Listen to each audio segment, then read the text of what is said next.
Before we get started, I want to share some news. After more than 250 episodes and 5 years of recording, R.O.G will be coming to a close at the end of this year. Hosting this podcast has been one of the greatest joys of my life, and I'm deeply grateful to every guest and every listener who's been part of this journey. Between now and December, I'll be bringing you inspiring new conversations with incredible leaders and change makers. And in our final episode, I'll share more about what's next. For now, let's get started with today's guest. We grow when we give. We grow when we give. We grow when we give. Nosotros crecemos cuando damos. We grow when we give. 与えるとき成長する。 We grow when we give. Welcome to R.O.G, Return on Generosity, a podcast celebrating generosity at work. Not financial giving, giving valuable time, alternative perspectives, and genuine collaboration. Today is a special moment for R.O.G because we're closing this chapter with someone who has lived the spirit of this show every day of her career. Tracy Davidson has spent more than 3 decades showing up for people with clarity, steadiness, and heart. She's a 15-time Emmy Award-winning journalist, a breast cancer survivor, and a trusted guide through some of the biggest moments in our history. Just last week, she anchored her final newscast on NBC 10 after 29 years. The tributes came from everywhere: colleagues, national broadcasters, longtime viewers, and even the Philly mascot, all celebrating the way that she's lifted and served her community. And that word, serve, it isn't just a theme for Tracy, it's who she is. We've known each other for many years. We led women's retreats together. I've watched her care for people, lift rooms, and offer presence in ways that stay with you long after that moment passes. What I appreciate most about you, Tracy, this is a really long list, is your unwavering commitment to helping people rise stronger and feel seen. You have a gift of grounding us even when things feel like they're moving way too fast. Welcome to R.O.G, Tracy. Thank you. That's such a lovely introduction. I'm just so grateful to be with you. And grateful to be with you too. Like, what a way for us to close out this incredible experiment, I would say, called R.O.G, just to see, like, is there something there about generosity being the future, or I would say the presence of leadership? And you embody this so beautifully. So your final newscast sparked a wave of tributes from people with love and appreciation for you. I'm just curious to know, how did that feel, taking that in and reflecting on the impact you've had? Usually I'm focused on other people for sure, but it was lovely, and it was affirming, right? That, because I can't remember what I had for breakfast, so I definitely don't know what I did 20 years ago, but to hear from an intern from 20 years ago saying that I was acting the same way I am now, or believed in the same thing I do now, lived a life that I do now, it just told me that I have been consistent. And it was affirming. I bet it was. Is there anything that stands out from you from those celebrations? I'm sure there was a lot of peak moments, but any key memories? Well, my best friends on air, even though they're not on air with me, Kathy Orr and Mike Tirico, because we have all, we came up together, and we were in our early 20s when we were first together on the air, and to see them and to hear from them and to celebrate with them was very special. It had to be. Yes. And just to hear them talk about how you've mentored them and how they learn from you every day. I mean, that just has to feel so beautiful and almost overwhelming, right? When you look across 3 decades in news, through historic events, local stories, everyday moments, what thread connects your work, do you think? I think taking care of the viewer. I think I work for you. I work for the viewer. I think I've continued to remember that, whether it's in breaking news, here's what we know, here's what we don't know, we're doing our best for you, whether it's our Great Shredder event, service events that we put on, news of the day, because I believe people need to know the news of the day. I believe that leadership and needs to be held accountable, and asking the right questions and getting the most information. What connects it is always, I am working for you. I am here to serve you with the best information that I can get. Mm-hmm. Yeah. And your resourcefulness and how you get that. I mean, I remember one time my daughter's high school was having a sit out or protest or something because they had fired her principal. And my daughter was sending me pictures. I was sending you those pictures. So like that's just one microscopic example, but like your resourcefulness of like how are you getting the truth? What is really going on? Like you said, holding leaders accountable, asking hard questions. And even now we're all used to social media, but 10, 20 years ago we weren't. Hmm. And I remember when I was the first person in the newsroom to get a Facebook page. And there were many true journalists, which I believe I am one, who said that's not very credible. It's not it doesn't support you as a journalist. And no disrespect to them because nobody knew in the beginning, right? True. But during a snowstorm, when I would be able to get video or at least still pictures or reports, it's doing this in Pottstown, it's doing this in Cherry Hill, Hmm. then people began to see the value. And so resourcefulness, yes, everybody is a potential story. Every Hmm. location has a potential story, and people want to talk. You just have Yeah. to listen. You Yeah. have to listen, you have to ask. You have to ask and you have to listen. You do both of those things so well. So you said you've never dreamt of being on TV. This is not like you were a little girl going, "Man, someday I'm going to be like Connie Chung, or Katie Couric or whoever." But No. this life just became bigger and more fulfilling than you imagined. So like what has shaped the way that you think about purpose and possibility? You'll talk to a lot of people who are on TV and they'll say, "Oh, well, I wanted to be on TV since I was 5 years old." I did not. I was very clear though about what I wanted. I wanted to work at something because I think hard work is intrinsically good no matter the outcome, and a good work ethic, and I wanted to become good at something, proficient at something. And I wanted to be able to serve people. And I wanted to live a connected life, a good life, a peaceful life. So that's always stayed with me. And that's what's driven me to all of a sudden I turn around and I say, wait, I've worked for NBC for almost 30 years in Philadelphia. How did I get here? It was just by those goals. Mhm. And where did that come from? To go back, like, where do you think that work ethic and that desire to be of service and to do something that's connected with your values, like, where do you think that comes from for you? So I had a challenging childhood because my parents both had substance use issues, and I wanted to work toward a good life. And when I say good life, I don't mean big house and fancy car. I mean a helpful life to others, a connected life with people. My parents, though, both of them taught me work ethic and how important that was. And I do look back and I think of so many people who helped me, who saw the little girl who there must be something going on at home and really helped me. And and I just want to help people along. And that's part of this pivot is to actually go and be in person with people and say, I promise you, whatever's happening right now, and I do this a lot in high school settings and in college settings, whatever's happening right now, I promise you it can get better and I can help you get there. Yes, I mean, because you speak to both, like, high school students, young adults, a lot of different populations of people, leaders, female leaders. Do Correct. you find that there's, like, a consistent thread in those groups, even though they're different people going through different stages of their lives? Like, what consistency do you see? I do see, and this is why I plan to do a lot of speaking about skills of resilience, because I do see people getting knocked down and staying down. Or, Mm, we're really good at telling ourselves lies, telling themselves something that is not true. And that's keeping them from moving forward in a leadership role, in going for the next job, in raising their hand in a classroom. They're mhm. just telling themselves something that isn't true.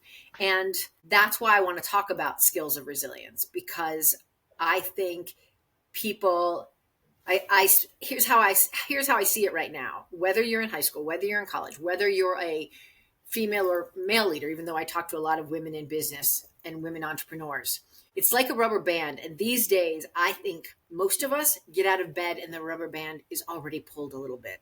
Then something happens with a child, or something happens with your partner or the car. And then your boss, who you really don't like anyway, is like right in your face about this. And so we're walking around with the rubber band like pulled tight, like it's a mini fight or flight all the time, which is so not optimal for living, for career, for working, for relationships. And so we have to figure out how to bring that back in so that we can calm down and be more present. Yes, being present, which is so hard because of all of the ways, the clever ways that our attention can be taken or sparked.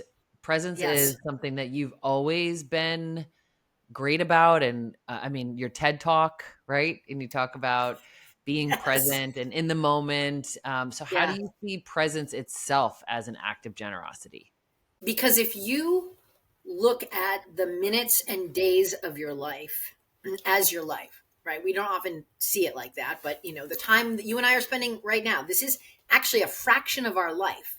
Hmm. And so if I can give that to somebody, if I can push back from my desk somebody who walks up and I'm instead of saying if I can say, hold on 1 second, now I want to give you my full attention. So I am giving you a slice. That's my most valuable thing because we all have finite time on this earth, right? That's my most valuable time. Yep. A section of my life, fully present, my brain, my heart, everything. I am with you. That's me being generous. That's me Yes. giving a piece of me to you. Right. And that's why it seems like counterintuitive, right? Because we think if we give what we have less. But when we give, in this case, presence, what we get is like genuine connection, and we get to make that person feel as valued as they really are. And we get also I don't know, there's something peaceful for us to be that connected to another person and not distracted. I do believe it all comes back to us, and you're right. And it makes us feel better. It's not that you're giving away willy nilly. It all comes back. One of the moments of my saying goodbye time last week, and I'll try not to cry because I had to like really get myself. I'm like, I don't want to ugly cry through this whole day. I was applauding you. You held it together. And I was pretty strong. But one woman came up to me and she held my hands and she said, "Thank you for seeing me. I don't feel very seen around here, but you always saw me and you always took a moment to stop and say, 'How are you?' and not keep walking. Like, I really want to know how you are." And if she wouldn't answer me, I'd say, "Scale of 1 to 10, or give me something good happening right now for you." Mm-hmm. Like, I really want to know. Yeah, you're right. I mean, my gosh, of all the things that you've accomplished, Emmys and all, that is on the top of the list, right? Yeah. Yeah. Yeah, that you serve somebody in that way with your presence. Again, I mean, just to get into tactics or recommendations, I mean, and there's a lot to be said about resilience and how to stay present and not be that stretched out rubber band. If you could give our listeners one tip, what would it be? Obviously, for me, if I'm faced with something that's challenging, like, I go to my faith. But in the moment, no matter what, for anyone, is just breath. Like, take a deep breath and Hmm. remember what's important. And at this moment, does it matter who's right at the Thanksgiving or Christmas dinner table? Does it matter who's right? No. What matters? The Hmm. relationship, right? So Yes. take a breath before you respond. So smart. Take a breath, Yeah. right? Get the oxygen to your brain, settle yourself down, ask yourself what really matters. Another thing that you're great about is gratitude. So, really, like, Mm. even what are you grateful for? That might be next level if you're really in the grip of things, but, Yes. taking Yes. stock of what is versus being frustrated about what isn't is also something I've seen you model so consistently. I just did a speech about people. They asked me to come and speak about my breast cancer journey. And I said almost immediately, I made my gratitude list that really became my mantra. And I said, I know that sounds crazy. Oh, you have breast cancer and I'm going to make a gratitude list. But truly, in every moment, there are lots of things to be grateful for. Sometimes they're just harder to find, but they're always there if you look Mm, intentionally. Yeah. yes. And did you do that daily? I mean, what was your practice? I did do it daily. I wrote a list of all the reasons I had to be grateful for. And I went down that list, especially in times that I surely wanted to crawl up in a fetal position. And I just kept saying, wait a minute, wait a minute, wait a minute, wait a minute. Look at all these things. And look, it can be an and, right? You're facing cancer. Sure. Not great. And I have a lot of things to be grateful for. So beautiful. Because you've moved through big public moments and personal ones like this one. How would you say generosity from others and towards yourself? I think what you're sharing now is some generosity to yourself, like giving yourself the gift of gratitude. How have you seen that support your resilience? I think that when other people are generous with you and you can be generous back, there is a connection, right? And we all crave human connection. And I think a lot of people are struggling, wanting that, desiring that right now, but not having it. And I think when people are supportive, I've gotten so many lovely cards and letters, not just saying thank you for what you did, but saying, I know this next chapter is what you're supposed to be doing. And so I just think that it's all about connection, right? Being generous with one another, touching one another in an authentic way. That means everything. Oh, for sure. And you've said it's not retiring, it's rewiring. I love that. It's catchy and it's true. But when people say that to you, like, thank you for what you've done and who you are, a lot of your gratitude is around who you are, which is so beautiful. And I know that what's next for you is what you're meant to be doing. Like, what does that mean to you? Like, and how might we as generous leaders do some version of that for other people? It comes down to listening. Listening to others. What do they want? How do they see the world? And how can you support them? How can you make them know, just like this woman at work, how can you make them know that they are seen? And sometimes for a leader, and I'm sure you talk about this all the time, sometimes for a leader, that means taking a breath and just coming down, just being vulnerable and saying, here's what I hear you saying, and here's what I want you to know.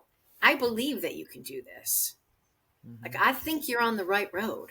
Right. That belief and the encouragement and support and appreciation. I mean, another thing that you do really well is make the time to appreciate people. And I don't think that it's that other leaders don't appreciate people. I just don't know that everyone makes that a priority or makes that happen. And one of the examples from your career that I just love is the "You Done Good" board. So can you tell our listeners about what that was and the intention and like the outcome?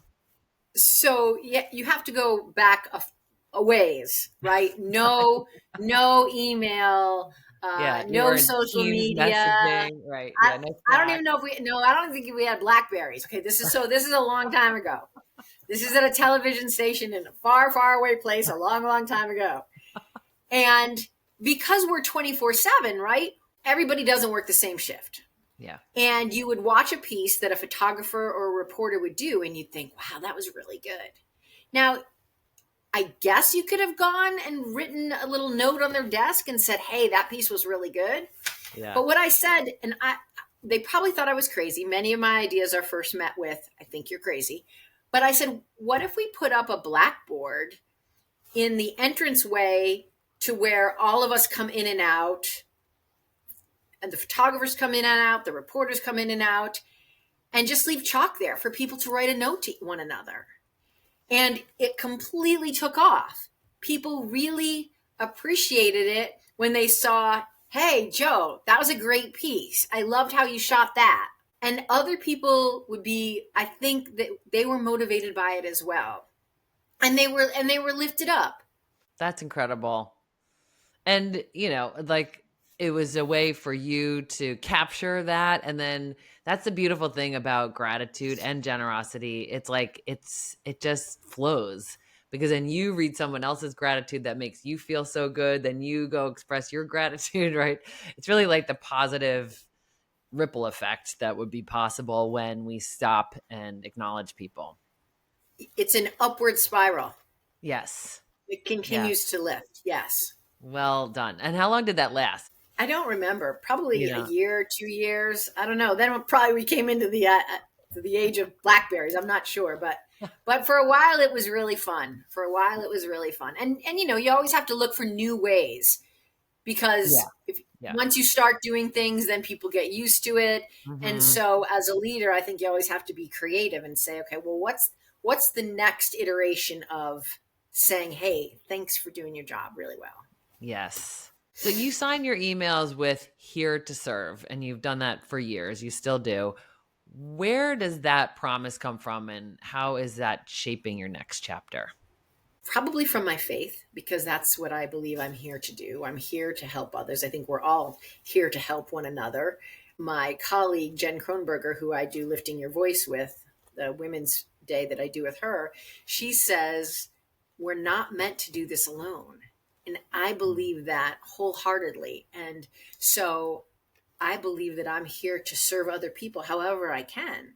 And Yeah. so and that is the continual thread that takes me from serving people with information on the air to serving people with information in person. it's Mm. really it's really not that big of a pivot. I still believe information can help people. Yeah. Before, I was sitting at a desk transmitting over the air or social media and Hmm. giving news and information. Now I'm giving you information on how you can better look at your world or your situation, how you can better handle the ups and downs of life. And I get to Yeah. do it in person, which is even more, talk about generosity. Yes, am I being generous to other people? I guess. But I get to take in your views and listen to your struggles and listen to your wins and be in community, which is Mm. everything. Oh my gosh, completely. And as you're talking, this light bulb just went off in my brain about ROG coming to a close and the same type of thing where it's a continuation, it's a new avenue, right? I'm updating my keynote and rewriting my book and trying to find other ways to serve people with the things that I Yes. believe in that I think will be helpful to them. Hmm. And so it's a very similar thing and it feels good. And I think we talked before we got on the air that it's that sense of peace. Like when you have that sense of peace, that's when you're doing what you're supposed to be doing at that time, right? I don't know that we can project too far ahead. Um, but looking at your next chapter or your rewiring, what will you be doing and how might people engage with you and your work? So I have a website, tracydavidson.com, where you can see all the things that I speak about, and you can sign up for our newsletter so you can be in touch about everything that we're doing. And so what I'm really looking to do is help companies better engage with their employees, help the employees better navigate the ups and downs of career and life, speak about skills of resilience, actual takeaways, strategies that you can say in the moment, or you can say, okay, wait, why do I keep seeing this situation like this? Is there a better way to look at it so that but it can be better for me? It can be better for the people I'm leading. If it can be better for my family, it's all it because you're a whole person. You're not here's work, here's home. You're a whole person. And so that's what I'm hoping to do is that I want to help companies better engage with their employees. I want to help employees. I want to help women business groups who are looking for information and strategies. And quite unexpectedly, I've been hearing from high schools and colleges saying, can you come? I'm doing some high school students in a couple of weeks. Can you come talk to our high school girls about resilience and confidence? Mm. And so that touches my heart, and I'm all in. Ah, that's going to be so satisfying and fulfilling and Yes. interesting. Back to like the hearing what's on their hearts and where their challenges are and what is in the way of their confidence. And you do a Exactly. lot of work in this area, right? And I've heard a lot of people ask you for support with authentic leadership and confidence and presence and that type of thing. What is your opinion on authentic leadership? I think it requires bravery to take a couple of layers off and be really connected to the people that you're leading. And to be the true version of you, right? Right. I think, and it applies to being an authentic leader. It applies to, in the past, I've taught people how to be a better public speaker. Mm-hmm. Without intention, we have a lot of layers.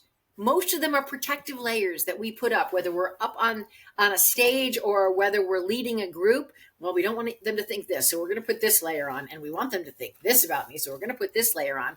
There's so many layers. People don't get the real value, the real good stuff, which is you being your authentic self and leading with your heart. And what do you think? Why is it so hard? Why are we so layered? I think we're afraid. It goes, take yourself back to third grade. Like, I want to be with the cool kids. I want to wear the cool jeans. I want to be accepted. Mm-hmm. And here's where the bravery part comes in for leaders. You want to show people that you can be you and lead. And that's the best way to lead. Yes. That's the best way to lead. Right. And I think for a lot of people, it takes time. Like, they try doing the layered version and it's just so hard because it's like made up, or it requires so much like cognitive overload of thinking how you're going to show up versus just being yourself. It's a lot easier. And until you lead that way and see that it can produce results and is attractive to other people, and other people then are given permission to take their, be more courageous and present with you, I think it does have a reciprocal effect sometimes. Oh, I completely agree. And there's, it follows a little bit in line of when you're a person on television and as a reporter, a journalist, and they tell you, okay, well, you're going to lean in this way, and then you're going to look here, and then you're going to make sure you're not doing this. And you have so many layers when you first go on the air. There's no way anybody can know you because you're trying to do all these things that feel very uncomfortable in a very uncomfortable space. But be you. No way. So to your point that it takes a while to say, oh no, I'm good how I am. And I'm just going to talk to you as if you were sitting at my kitchen table. Yes. Yeah. Just a quick little behind the scenes tip from you to us. What are some of the ways that you can build trust through a lens? A lot of people are working remote these days, so they're seeing people on a screen, not in person. Are there some tips and tricks that enable people to feel like you're more present with them? It's interesting that you would say that because I often say sometimes we see people going like this and they're pretending like they're paying attention. But then there are other times when you might not see this, but you feel like they're still writing the grocery list in the back of their head.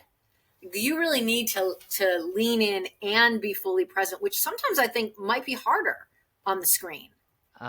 Which makes you being fully present that much more valuable.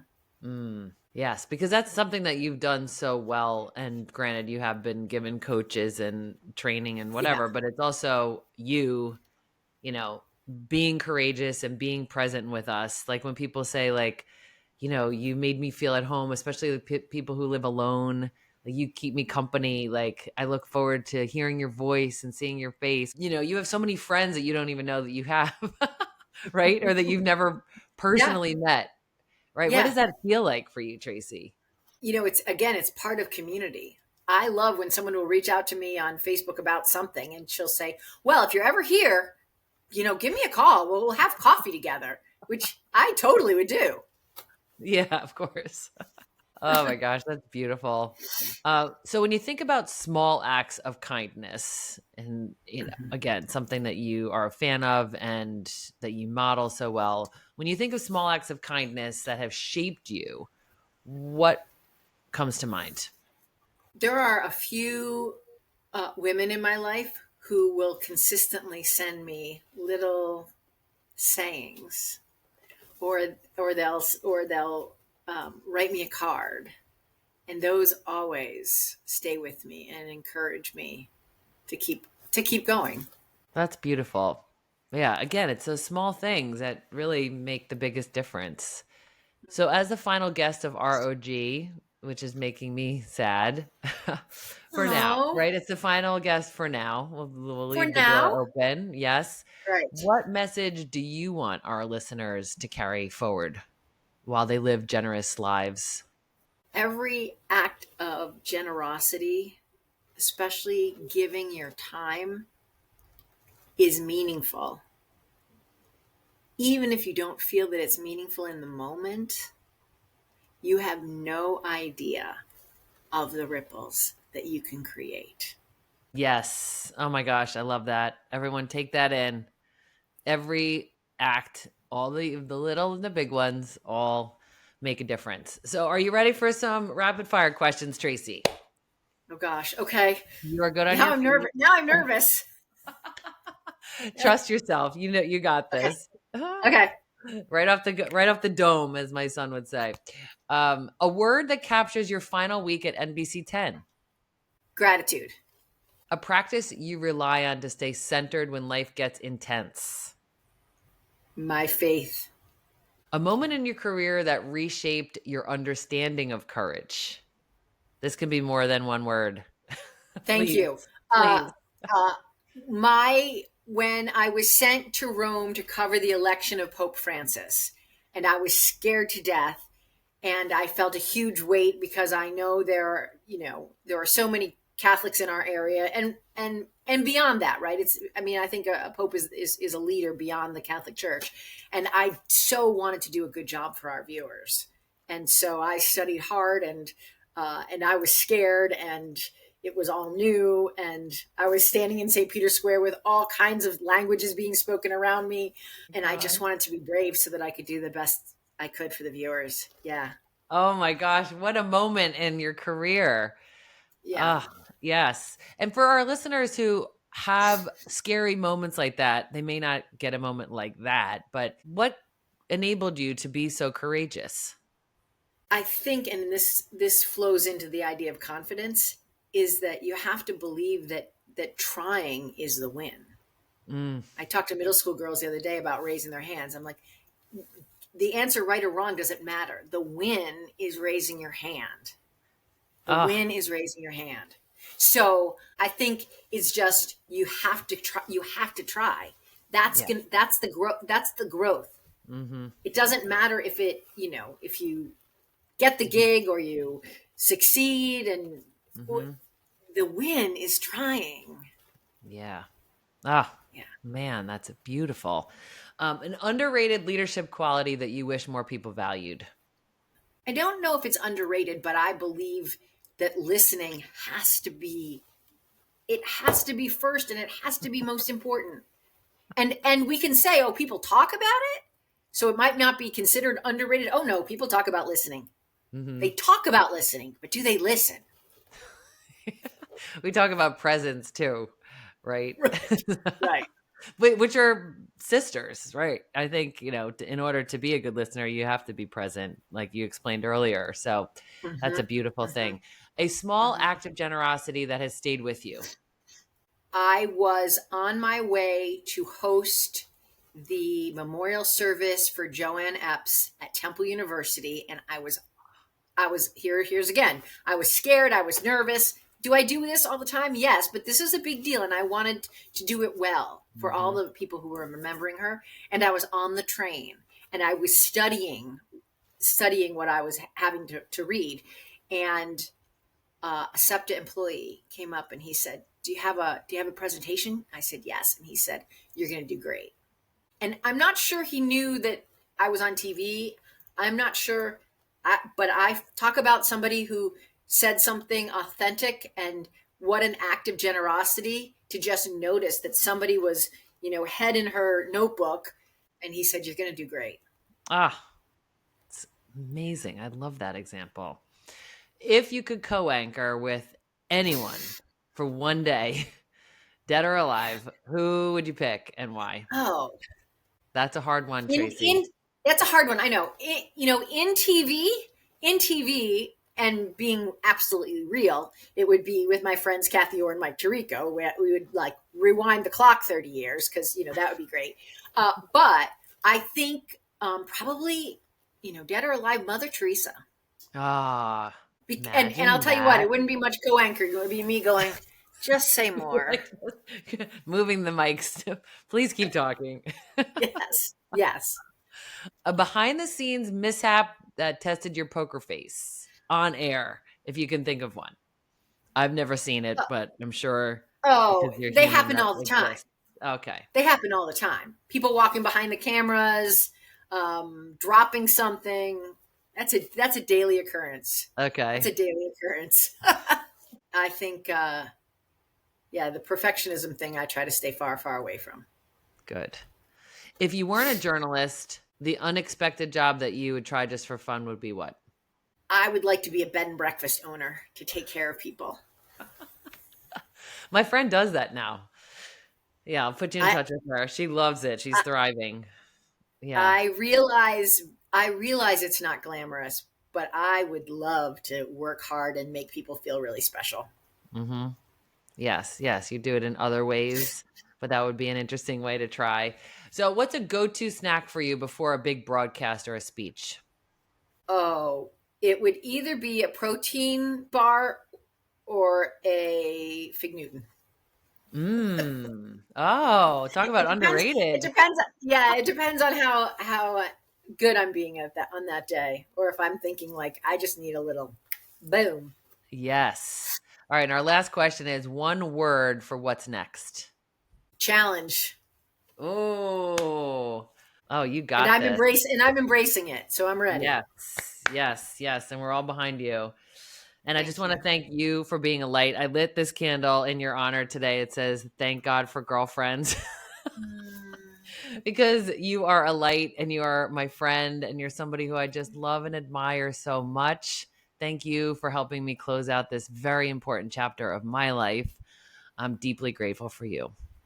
Congratulations on this chapter. It's been wonderful. Thanks for listening to R.O.G. and for being a member of this community. As we wrap up this chapter of the podcast, I'll be sharing what's next, including updates on my book, The 5 Degree Principle, and my online course, The Power of 5 Degree Change. And if you're looking for another show that celebrates generosity and kindness, I encourage you to listen to Crazy Good Turns, hosted by Frank Blake at crazygoodturns.org or wherever you find your podcasts.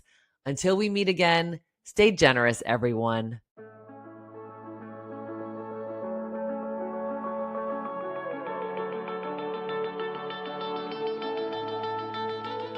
Thanks for listening to R.O.G. Return on Generosity Podcast. Please help us grow by subscribing and reviewing us on your favorite podcast player. And for more information, visit bridgebetween.com. We grow when we give. 우리는 나누면서 성숙합니다. We grow when we give. On rayonne quand on donne. We grow when we give.